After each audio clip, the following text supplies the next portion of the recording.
Derrière moi ici l'automotrice Prestige. Donc cette automotrice dispose de nombreux avantages. Tout d'abord, elle a une manœuvrabilité très importante comparée au système concurrent, puisque nous avons un système d'essieux étroits à l'arrière de cette machine.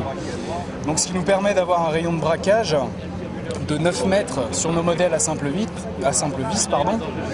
et de 11,50 m sur nos modèles à double vis. Donc ensuite, grâce à ce rayon de braquage, vous pouvez passer dans de nombreux bâtiments, même les plus exigus.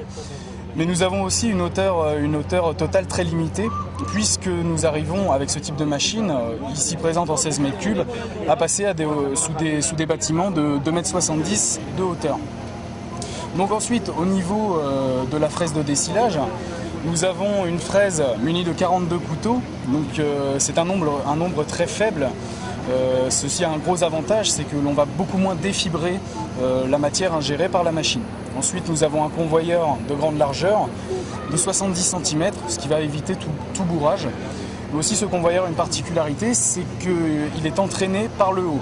C'est donc le brin tendu de la courroie du convoyeur qui supporte la charge. C'est aussi un élément qui fera que l'on évitera les bourrages.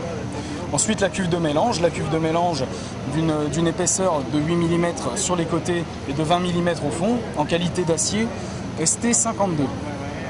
Et puis nous avons bien sûr la traditionnelle vis turbo standard, donc la même qui équipe nos mélangeuses de la gamme Gverneland.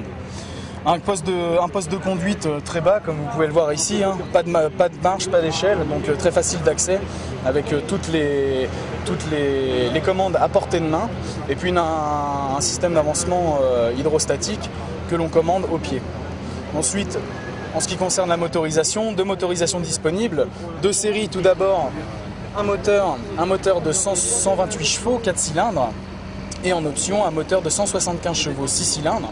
Donc moteur positionné au centre de la machine, donc ce qui va vous permettre d'avoir une distance très courte entre les principaux consommateurs hydrauliques, à savoir la fraise, la transmission hydrostatique et les vis de mélange.